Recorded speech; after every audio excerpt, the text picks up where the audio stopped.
चरणों में मेरा था योग्य दंडवत प्रणाम। हम लोगों ने श्रीमद् भगवद गीता के पहले 6 अध्याय पढ़ लिए हैं। गुरु वैष्णव की जो टीका है उसको भी हमने समझा। अब आपकी क्या आज्ञा है कि 5वां और 6वां अध्याय, 5वां और 6वां अध्याय जो है उसको रिवीजन करें या आगे 7th में प्रवेश कर जाएं, या पहले इसी को अच्छे से और खंगाला जाए, सबसे पूछा जाए क्या करना है बताइए। जैसे कहोगे वैसे कर लेंगे।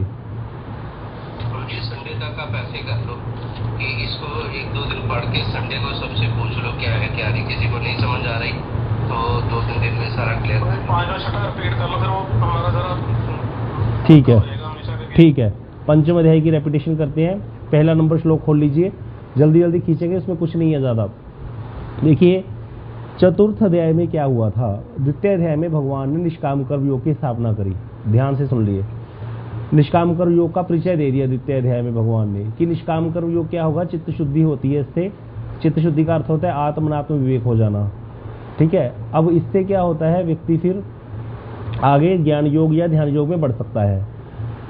अब हमने जब सबसे पहले लैडर सीखी थी उसमें हमने ज्ञानी, योगी, कर्मी, भक्त, इन सबके अधिकार और इनका साधन क्या है, साध्य के सब समझा था। ये सबको पता होगा। कर्मी का साधन है, कर्मी का साधन क्या है को बता सकता है? हाँ, कर्म मतलब कर्म का अर्थ क्या? वैदिक कर्म कौन सा कर्म? यज्ञ दान तब बोलना है।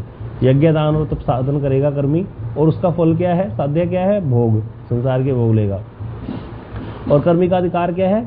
कोई भी कर्म कर सकता है व्यक्ति। उसका अधिकार क्या है कर्म में? हाँ, जन्म और स्वभाव। और योगी का अधिकार क्या है? योग में आगे बढ़ जाके जो चित्त शुद्धि। चित्त शुद्धि। योगी का साधन क्या है? अष्टांग योग। योगी अष्टांग योग योगी का साधन है।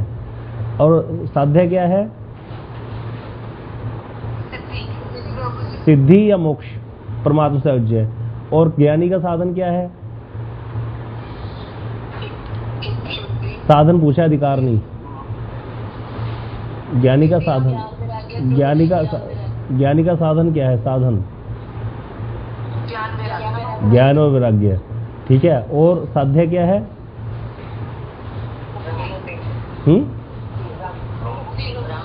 ज्ञानी मुक्ति चाहता है, मुक्ति साध्य है उसका। और अब आग कर्मी हो गया, कर्मी भोग चाहता है। ज्ञानी और योगी मोक्ष चाहता है। ज्ञानी के लिए अधिकार, योगी के लिए अधिकार चित्त शुद्धि है। ज्ञानी और योगी में फर्क यही है, ज्ञानी जो है वो ज्ञान का आश्रय लेता है, योगी अष्टांग योग का आश्रय लेता है। साधन उसका ये है। कर्मी का भी समझ लिया। भक्त जो होता है, भक्त का साधन क्या है? भक्ति, भक्ति के अंग। ठीक है ना, भक्ति से सारे अंग, 64 अंग भक्ति के पालन करेगा। और साध्य क्या है? कृष्ण प्रेम या सेवा, ये भक्त का साध्य है। और भक्त का अधिकार क्या है भक्ति में? श्रद्धा। कोई भी जाति का हो, चित्त शुद्ध हो ना हो, कोई जाति का हो, किसी भी जन्म में कुल में जन्मा हो, हर व्यक्ति भक्ति कर सकता है, लेकिन श्रद्धा चाहिए। श्रद्धावान लभते। जो श्रद्धावान है वो भक्ति कर लेगा, चाहे वो मुसलमान है, चाहे वो हिंदू है, चाहे वो शूद्र है, चाहे वैश्य है, चाहे ब्राह्मण है, चाहे क्षत्रिय है। इस चीज़ का कोई नियम नहीं है, श्रद्धा होनी चाहिए। और दूसरी चीज़ क्या है, यही अधिकार है भक्ति में। दूसरी चीज़ क्या है? चित्त शुद्धि होती है अधिकार। चित्त शुद्धि अधिकार नहीं है भक्ति में। चित्त शुद्धि की भी अपेक्षा भी नहीं रखती भक्ति। अपने आप भक्ति करते करते चित्त शुद्धि हो जाएगी। तो ये सब, ये मेन चीज़ है। जिसको ये समझ आ गया उसको ये सारे अध्याय समझ आ जाएंगे। पहले दिन ही करा दिया था इसको हमने।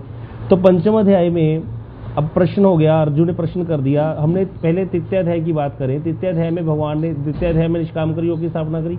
फिर तृतीय अध्याय में भगवान ने अर्जुन को कहा कि भाई तुम निष्काम कर्म नहीं कर सकते तो काम कर्म ही करो, कम से कम विकर्म और अकर्म से तो बचो। तो वहाँ पर कर्म क्या है, अकर्म क्या है, विकर्म क्या है, ये सारा कुछ हमने समझा तीसरे अध्याय में। इसलिए उसके बाद फिर दोबारा भगवान ने निष्काम कर्म योग की स्थापना ही करी तीसरे अध्याय में भी।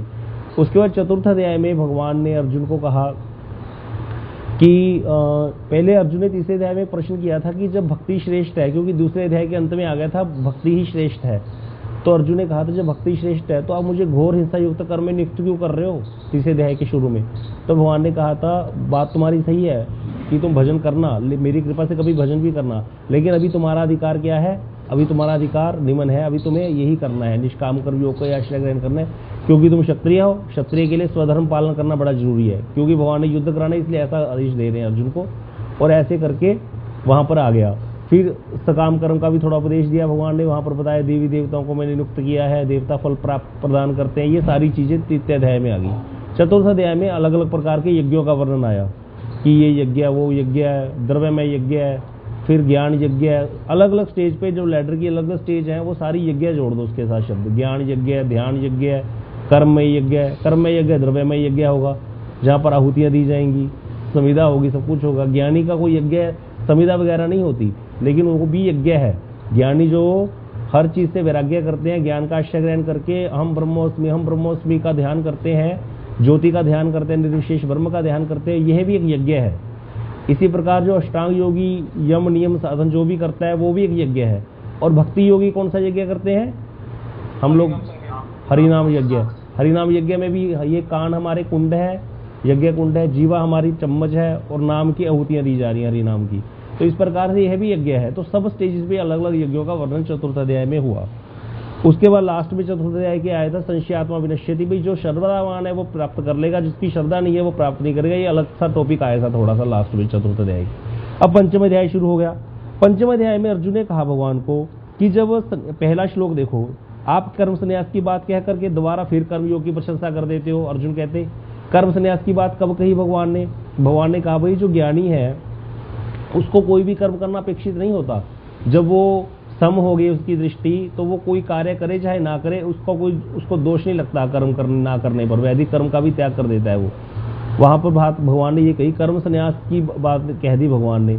तो अर्जुन ने कहा भी अब कर्म संन्यास की बात कहते हो और फिर आप दोबारा निष्काम कर्म योग को फिर स्थापित कर देते हो। तो इन दोनों में से एक जो मंगलजनक है वो बताओ ना। एक तरफ तो कहते हो कर्म करना ठीक है, निष्काम करके होके करो वो ठीक है। दूसरी तरफ कह रहे हो कि कर्म करता ही नहीं है व्यक्ति, ज्ञानी या योगी कर्म करता ही नहीं एक स्टेज पे आके, और उसको दोष भी नहीं लगता। फिर दोनों में श्रेष्ठ क्या है? तो भगवान ने फिर इसके उत्तर में देखो, इसकी गुरुदेव की टीका पढ़ लेना जो सप्रकाशिका वृत्ति है, उसमें बहुत अच्छे से बताया गया है कि भैया ये विषय तो बड़ा दुर्बुद्ध है। अर्जुन ने कहा कि आपने क्या किया, आत्मज्ञान के प्राप्ति के उपाय को ज्ञान बता दिया। आत्मज्ञान का प्राप्ति का उपाय ज्ञान है। पंचवें अध्याय में एक्चुअली ज्ञान की बात हुई है और छठे अध्याय में योग की बात हुई है। तृतीय और द्वितीय अध्याय में तो निष्काम कर्म योग की बात हो गई थी।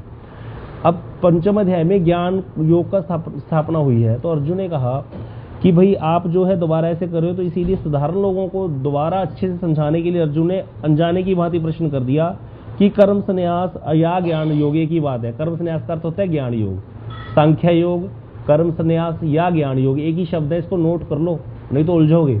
ये कर्म संन्यास क्या होता है? कर्म संन्यास, ज्ञान योग या संख्या योग एक ही शब्द है यहाँ पर इस अध्याय में, पंचम अध्याय में। तो कर्म संन्यास अर्थात ज्ञान योग, क्योंकि ज्ञानी कर्म नहीं करते, वो कर्म से परे हट जाते हैं। ना इति उनका एक ही वो है नारा, बस ना इति, सब चीज से ना इति, और अपने आप को लीन करना है ब्रह्म में। तो अर्जुन ने जब ऐसा प्रश्न किया तो इसीलिए कृष्ण कह रहे हैं कि अर्जुन ने कह दिया भाई आप तो ऐसे कह रहे हो कि एक व्यक्ति गतिशील भी रहे और स्थिर भी हो जाए। चलो मतलब मैं किसी को कहूँ बैठ जा, फिर खड़ा भी हो जा, भाई या तो खड़ा होगा या बैठेगा। आप कह रहे हो निष्काम कर्म योग कर, कभी संन्यास की बात कर देते हो, कर्म संन्यास की। तो अर्जुन को जब ऐसा कहा तो भगवान ने कहा कर्म संन्यास और कर्म योग दोनों ही श्रेष्ठ है, दोनों ही कल्याणकारी है, लेकिन इसमें कर्म योग ज्यादा बढ़िया है। तो इसीलिए ध्यान रखना, भगवान ने निष्काम कर्म योग की ज्यादा महिमा गाई है। अब इसका उत्तर आप लोगों में से कोई देगा, क्यों?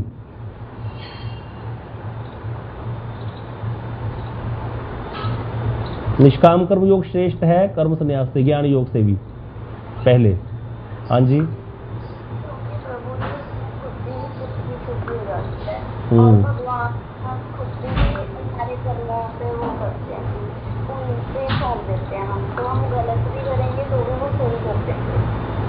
इतना कुछ नहीं आएगा, इतना जो आगे वाला गलत हो गया सारा, पहले वाला ठीक था, बस चित्त की शुद्धि हो जाती है, बस इतना ज्यादा।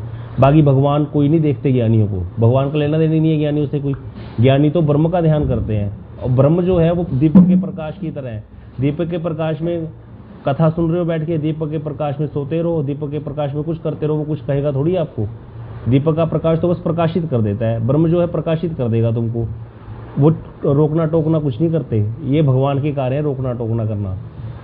ब्रह्म कुछ नहीं करता अपनी तरफ से, ये ज्ञानी की अपनी चेष्टा से उसको ब्रह्म ज्ञान प्राप्त हो जाता है, बस इसको याद रखना है। हाँ जी प्रीति दीदी आप बताइए। प्रभु जी, अगर अधिकार ना हो तो फिर जो ज्ञान मार्गों से पतन हो सकता है। हाँ बस ये इतना याद रखना है, बिल्कुल सही बताया, इतना पॉइंट याद रख लो बस। निष्काम कर्म योग का आश्रय ग्रहण किए बगैर अगर कोई ज्ञान योग में बढ़ेगा या ध्यान योग में बढ़ेगा तो उसका पतन होने की पूरी संभावना है, क्योंकि इसके लिए अधिकारी चित्त शुद्धि है और चित्त शुद्धि निष्काम कर्म योग से आती है। इसीलिए भगवान बार बार निष्काम कर्म योग को स्थापित कर रहे हैं। बस इतना सा याद कर लो, ये सारा अध्याय हो गया। पंचम अध्याय में यही चीजें रिपीट हो जा रही हैं बार बार बस। अब अगला श्लोक जो है, तीसरा श्लोक, 3rd नंबर श्लोक में वही बात कह दी। कर्मयोग क्यों श्रेष्ठ है? क्योंकि चित्त शुद्धि होने से उसको सन्यासी ही कहा जाएगा भाई, क्योंकि उसको आत्मनात्म विवेक हो गया है, तो यही बात कह दी। आगे 4th श्लोक में यह कह दिया कि अज्ञ व्यक्ति जो है वो सांख्य और कर्म योग को पृथक कहते हैं। जो पंडितगण है वो नहीं कहते, वो तो एक ही मानते हैं, क्योंकि दोनों ही मोक्ष को प्रदान करने वाले हैं, मतलब दोनों एक दूसरे के पूरक हैं। इसीलिए कह रहे हैं भैया कर्म संन्यास मूल उद्देश्य तो कर्म संन्यास ही है, ज्ञान योग ही मूल उद्देश्य है, लेकिन उससे पहले निष्काम कर्म योग करने से फायदा हो जाएगा। यही बात कह दी इसमें। अगले श्लोक में कह दिया सांख्य द्वारा जो स्थान प्राप्त किया जाता है, सांख्य योग या कर्म संन्यास एक ही बात है। 5वें श्लोक में वही कर्म योग के द्वारा भी प्राप्त होते हैं, नेचुरल सी बात है। कर्म योगी या निष्काम कर्म योगी एक ही बात है। ये कहाँ पहुंचेंगे? आगे जाकर ज्ञान योग में ही तो बढ़ेंगे ना, तो इसीलिए वो एक ही बात है, इसीलिए ये भी सेम है। अगला देखो, अगले श्लोक में दोबारा उसी चीज को अन्वय रूप में पहले स्थापित किया, व्यतिरेक रूप में, मतलब दवाई खाओगे तो ठीक हो जाओगे, दवाई नहीं खाओगे तो बीमार पड़े रहोगे। तो शास्त्र में हर चीज अन्वय और व्यतिरेक रूप में समझाई जाती है। अब यहाँ पर कह रहे हैं कि निष्काम कर्म योग रहित संन्यास दुखदाई है, उल्टा कह दिया। पहले तो निष्काम कर्म योग करना जरूरी है बोलते, अब कहते निष्काम कर्म योग नहीं करते और संन्यास ले लिया, कर्म संन्यास हो गया तो वो दुखदाई हो जाएगा। दवाई नहीं खाओगे तो बीमार ही रहोगे, ये वाली बात आ गई। तो ये अन्वय, पहले अन्वय में बता दिया, अब व्यतिरेक रूप में बता दिया, उल्टे तरीके से, बात वही है सेम।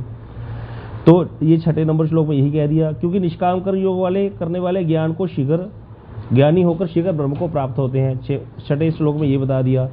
7वें श्लोक में बता दिया कि जो निष्काम कर्म योगी है अब उनका चित्त शुद्ध हो जाएगा, इसीलिए उनकी आत्मनात्म विवेक हो जाएगा, इसीलिए वो क्या हो जाएंगे, किसी भी कर्म में लिप्त नहीं होंगे। मतलब निष्काम कर्म योगी की स्टेज भी ऐसी आ जाएगी जो कर्म संन्यास वाले की होती है। कर्म संन्यास वाला ज्ञानी क्या है, उसको कोई भी कर्म करने की अपेक्षा नहीं रहती। तो निष्काम कर्म योगी का भी तो ऐसे ही हो जाएगा ना, जब उसको आत्मनात्म विवेक हो गया तो वो भी क्यों कर्म में लिप्त होगा, जब उसको यही समझ में आ गया कि मैं शरीर नहीं हूं, मैं आत्मा हूं। कर्म तो शरीर के द्वारा किए जाते हैं। शरीर कर्म की डेफिनेशन क्या है कोई बता सकता है पहले? तभी सब कुछ सारा क्लियर हो जाएगा एकदम से। इंद्रियों द्वारा शरीर और शरीर संबंधी चीजें करना। हाँ, इंद्रियों द्वारा शरीर और शरीर संबंधी लोगों के लिए, जो भी देह और देह संबंधी लोगों के लिए जो भी कार्य किया जाता है वो कर्म कहलाता है, ये याद रखना है। इन्हीं इंद्रियों के द्वारा जब भगवान और भगवान संबंधी जीवों के लिए कुछ किया जाता है वो भक्ति कहलाता है। तो जब शरीर का ही नाश हो गया यहाँ पर कि मैं शरीर नहीं हूं, ये पता चल गया किसको, निष्काम कर्म योगी को, तो वो कर्म करेगा ही क्यों। तो ये क्लियर कर लो बस इतना सा। तो ये अगले सारे श्लोक, 8 नंबर श्लोक कह रहे हैं कि वो दर्शन करता है, भोजन करता है, गमन निद्रा उन्मीलन निर्मीलन करने पर इंद्रियां, वो ये समझते हैं इंद्रियां अपने अपने विषयों में तल्लीन है और करने पर भी कुछ नहीं करता। वो जो ज्ञान योगी है वो ऐसा हो जाता है, या कर्म योगी भी तत्वज्ञ होकर के ऐसा ही हो जाता है। कर्म योगी को तत्वज्ञ हो गया अर्थात उसको ये पता चल गया मैं आत्मा हूँ, तो आत्मा हूँ, तो इसीलिए अब शरीर तो मिला हुआ है, शरीर मिला हुआ है मतलब क्या हो रहा है, शरीर अपना, इंद्रियां अपने विषयों में प्रवृत्त हो रही हैं, इसमें मेरा क्या लेना देना है, ये समझता है वो। तो इस तरह का उसकी गति हो जाती है, वहां पर उसका कर्तापन दूर हो जाता है, क्योंकि शरीर अपने आप को मानना बंद कर देता है वो। अगला जो श्लोक है 10 नंबर श्लोक, यहां पर भी वही बात कह दी कि भैया जो व्यक्ति कर्म में आसक्ति, क्योंकि आसक्ति ही बेसिकली हमें बांधता क्या है, आसक्ति तो बांधती है। शरीर हूं मैं, शरीर के प्रति आसक्ति होगी, इससे बंधन हो जाता है, फिर शरीर के लिए कर्म करते हैं। जब आसक्ति ही त्याग दी, आसक्ति कब त्यागी जाएगी, निष्काम कर्म योग का आश्रय ग्रहण करने से अपने आप ही आसक्ति छूट जाएगी। क्यों? क्योंकि आत्म विवेक हो जाएगा। अनात्म है शरीर, आत्म है आत्मा, आत्मा के बारे में ज्ञान हो जाएगा। तो इस समय क्या होगा, कर्म या आसक्ति का त्याग अपने आप ही हो जाएगा। अब इस 10वें नंबर श्लोक में कृष्ण कह रहे हैं जो व्यक्ति कर्म या आसक्ति त्याग करके सभी कर्मों को मुझ परमेश्वर के प्रति समर्पण कर देते हैं, वो निष्काम कर्म योगी करते हैं। वो जल में कमल के पत्ते की भांति लिप्त नहीं होते पाप से, उनको पाप भी नहीं लगता। वही बात बार बार रिपीट हो रही है। इसको स्थापित कर रहे हैं कि वो निष्काम कर्म योगी कैसा होता है, और सांख्य योगी भी वैसा ही होता है। 11वें नंबर श्लोक में कह रहे हैं कि कई बार क्या होता है कि योगी जन चित्त शुद्धि के लिए आसक्ति त्याग कर काय मन और बुद्धि द्वारा करते हैं सारा कुछ, और कभी कभी मन संयोग रहित केवल इंद्रियों द्वारा भी कर्म करते हैं। ये आया था जैसे यज्ञ जो किया जाता है, कई बार तो क्या होता है मन नहीं है लेकिन फिर भी वो इंद्रियों द्वारा यज्ञ हो रहा है, तो वो यज्ञ भी माना जाएगा। भाई पंडित जी यज्ञ की आहुतियां दे रहे हैं, प्रॉपर श्लोक बोल रहे हैं, अब उनका मन कहाँ है कहाँ नहीं है इस चीज का कोई वैल्यू नहीं रखती। यहाँ पर ये बोला गया है क्योंकि चित्त शुद्धि के लिए वो धीरे धीरे उसका चित्त फिर शुद्ध हो जाएगा। पहले वो द्रव्यमय यज्ञ कहलाएगा, जो ऐसा यज्ञ कर रहा है वो धीरे धीरे फिर जब वो करता जाएगा तो चित्त शुद्धि को ही लक्ष्य करेगा। ये चीज यहाँ पर बताई जा रही है। 12 नंबर श्लोक में कह रहे हैं कि निष्काम कर्म योगी कर्म फल की आसक्ति को त्याग करके निष्ठा प्राप्त मोक्ष को प्राप्त होते हैं, किंतु सकाम कर्मी काम प्रवृत्तिवश फलासक्त होकर के बंधन को प्राप्त होते हैं। मतलब वही बात फिर अन्वय और व्यतिरेक रूप में कि निष्काम कर्म योगी तो मोक्ष को बढ़ गया, और जो सकाम कर्मी है जिसकी भोग की इच्छा है वो फलासक्त है, इसीलिए बंधन में रहेगा, उसको आना जाना पड़ेगा, उसका मोक्ष नहीं होगा, उसका शरीर का बंधन नाश नहीं होगा क्योंकि उसकी भोग की आसक्ति है, अभी उसको आत्मनात्म विवेक नहीं हुआ, वो सकाम कर्मी होता है। इसलिए सकाम कर्म की शास्त्र में निंदा ही की गई है। यद्यपि भगवान अर्जुन को 3रे अध्याय में कह रहे हैं कि तुम निष्काम कर्म योग नहीं कर सकते तो सकाम कर्म ही करो, वो क्यों कह रहे हैं भगवान की कम से कम पाप से तो बचो, कम से कम पाप से तो बचो, नहीं तो अकर्म या विकर्म हो जाएगा। इसीलिए अदरवाइज सकाम कर्म की शास्त्र में निंदा ही की गई है, क्योंकि सकाम कर्म भी वेद विहित ही है, देखा जाए तो वेद विहित है लेकिन भोग की इच्छा से है, इसीलिए उसकी निंदा, क्योंकि उससे कुछ योग होने वाला नहीं है। सकाम कर्म योग शब्द नहीं है शास्त्र में, सकाम कर्म योग नहीं होता, सकाम कर्म होता है ओनली, योग होता है निष्काम से, भगवान के साथ जुड़ना निष्काम कर्म योग से शुरू होगा, फिर आगे ज्ञान योग, ध्यान योग, भक्ति योग, ये सब योग है। आगे आ गया 13 नंबर श्लोक, कह रहे भी वही द्वारा फिर आ गया कि जो व्यक्ति जितेंद्रिय है और सारे कर्मों को त्याग देता है तो वो कर्म करता हुआ ना तो दूसरों से करवाता है और इस 9 द्वारों वाले शरीर में रहता है। उसको ये समझ में आता है कि मैं तो शरीर में रह रहा हूँ, किराए का मकान है ये मेरा शरीर, और इसीलिए इसमें वो आसक्त नहीं होता ज़्यादा। अगले श्लोक में भी यही कह रहे हैं कि भगवान ने अब इसमें कह दिया, भैया देखो यहाँ पर 13 और 14 नंबर श्लोक को समझना है कि जब 13 नंबर श्लोक में कह दिया जीवात्मा का कोई कर्तव्य नहीं है, जीवात्मा करता नहीं है, 13 नंबर श्लोक में ये बोल दिया, तो फिर व्यक्ति कहते हैं कि प्रश्न कर सकता है भैया फिर करता कौन है, इसका मतलब भगवान करता है। तो 14 नंबर श्लोक में बोल दिया कि वस्तुतः जीव का भी कर्तव्य नहीं है, तो फिर क्या ईश्वर जीव के कर्म का भोग करवा रहे हैं, ईश्वर करता है, ईश्वर कर्म में प्रवृत्त कर रहे हैं जीव को। तो वहां कह दिया अगर ईश्वर को मान लिया जाए कि ईश्वर जीव को कर्म में प्रवृत्त कर रहे हैं, तो देखा जाता है कोई कोई व्यक्ति कर्म कर रहा है, कोई व्यक्ति कर्म नहीं कर रहा, कोई अकर्म कर रहा है, कोई विकर्म कर रहा है, तो इसमें तो ईश्वर वैषम्य में आ जाएगा कि किसी को तो ईश्वर गलत काम में लगा रहा है और किसी को सही काम में लगा रहा है। तो फिर इसमें कारण क्या है भैया, ना तो जीवात्मा कारण ना भगवान कारण, और जीव हम जैसे बेचारे फंसे बैठे हैं, कर्मों की मार झेल रहे हैं, इसमें करता कौन है फिर, क्योंकि हम तो आत्मा है, हम शरीर है नहीं। ये प्रश्न एक बार मैंने विनोद बाबा से किया था, जब हम वहाँ बैठे थे बरसाना में, शाम को आते थे, तो मैंने एक बात कही थी, बाबा तब तो ऐसी बातें कर लेते थे आराम से, अब तो डर लगता है क्योंकि अब तो वैसे भी भीड़ बहुत ज़्यादा हो गई, पहले तो बहुत रश होता ही नहीं था वृंदावन में, ये 10 साल पुरानी बात होगी, मतलब खाली होता था सारा कुछ, ऐसे संत आगे बैठ जाते थे, क्या चर्चाएं होती थी। तो वहाँ श्री जी के मंदिर में आरती से पहले 15 मिनट गोष्ठी होती थी। सीधा जाकर के मैंने ये प्रश्न किया कि बाबा एक व्यक्ति जज के सामने खड़ा है और जज उसको कहता है क्या बोलते होते वो सबूतों और गवाहों को मद्देनजर रखते हुए ये अदालत इस नतीजे पर पहुंची है कि अमुक व्यक्ति ने ये अपराध किया है, इसीलिए इसको ये वाली दफा के तहत इतने साल की सजा दी जाती है ना, ये वाला होता है। मैंने सीधा ऐसे बोला, मैंने कहा क्योंकि वो जज क्या है, वो जज अज्ञ है, हो सकता है किसी ने गलत प्रूफ दे दिए हों, हो सकता है कि किसी ने गलत गवाह खड़े कर दिए हों वहां पर। जज तो सबूत और गवाहों के मद्देनजर रखते हुए बात करेगा, लेकिन भगवान जो है वो तो वैसे वाले जज नहीं है। भगवान को तो पता है ना कि जीवात्मा तो करता है ही नहीं,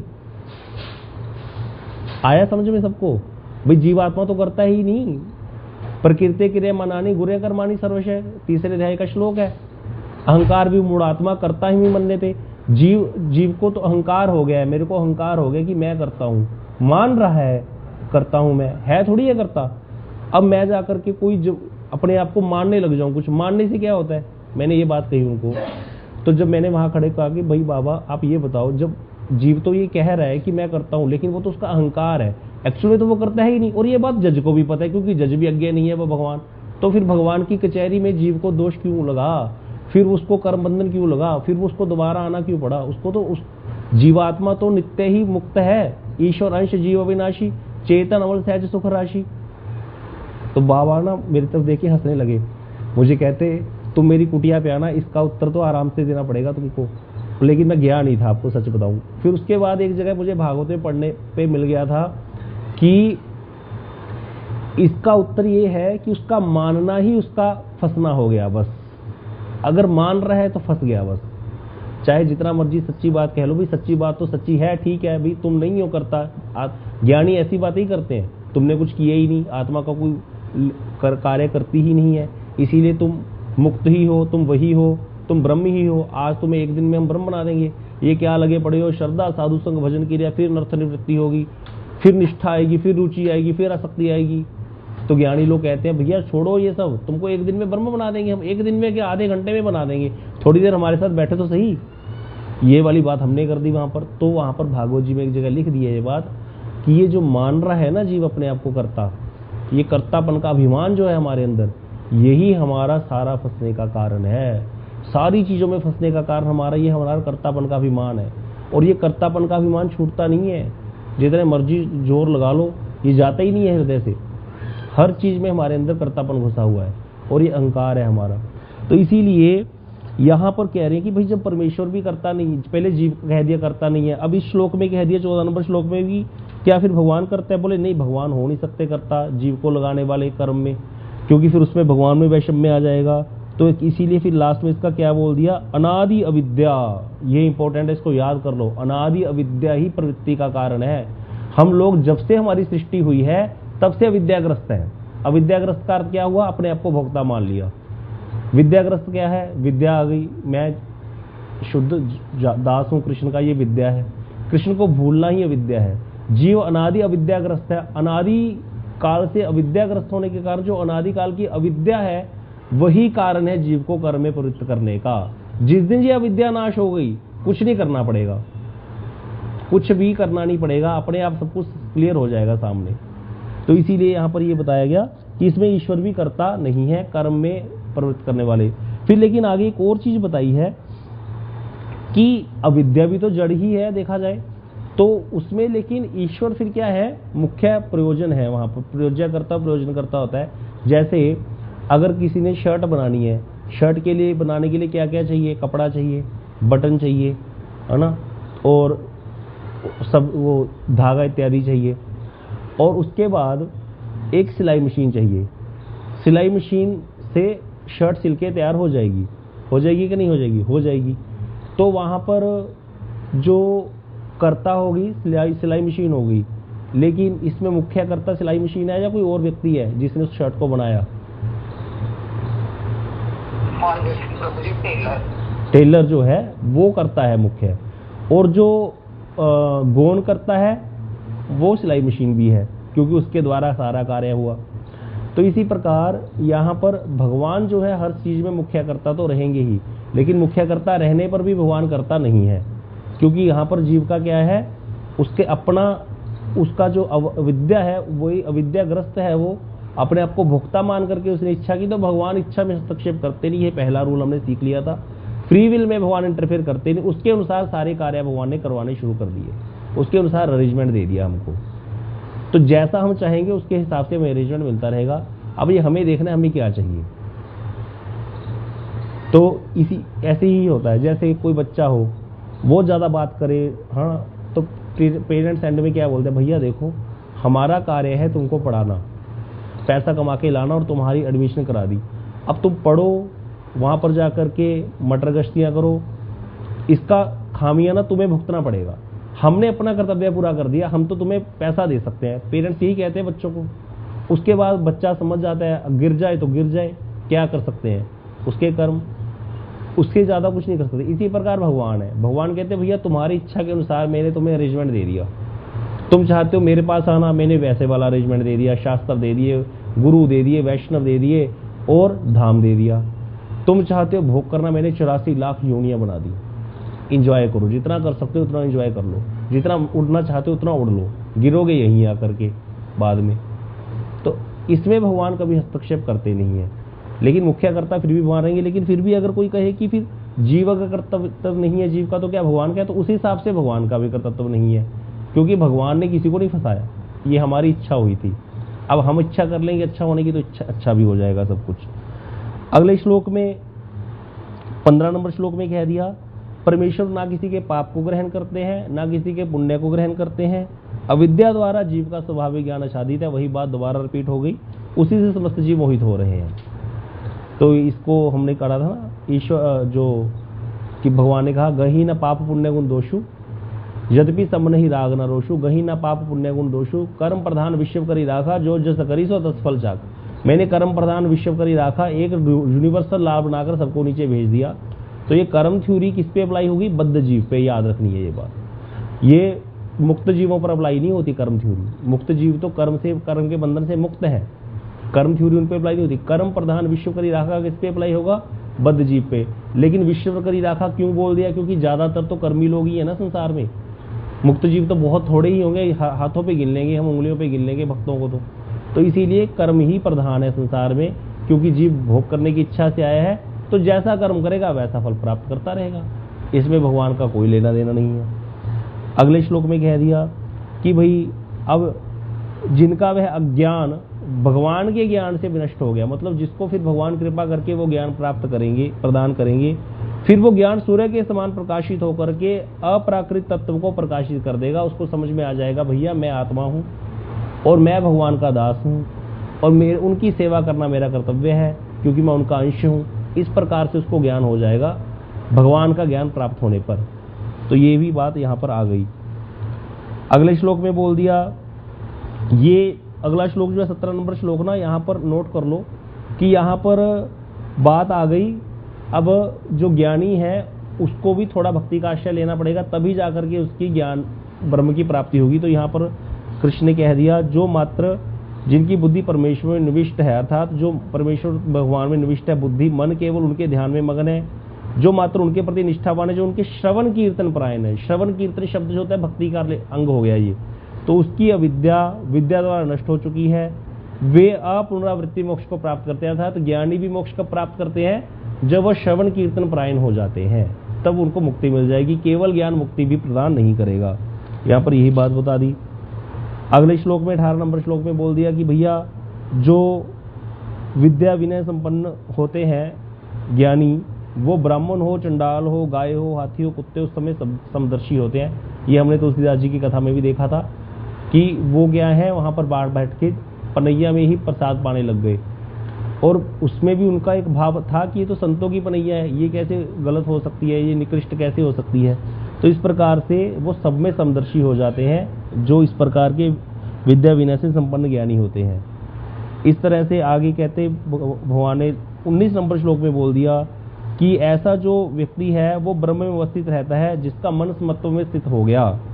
मतलब वहां पर वो क्या हो गया, ब्रह्मवेता पुरुष जो है वो स्थिर बुद्धि वाला हो जाता है। प्रिय को पार करके हर्षित नहीं होता, अप्रिय वस्तु को प्राप्त करके उद्विग्न नहीं होता उसका चित्त।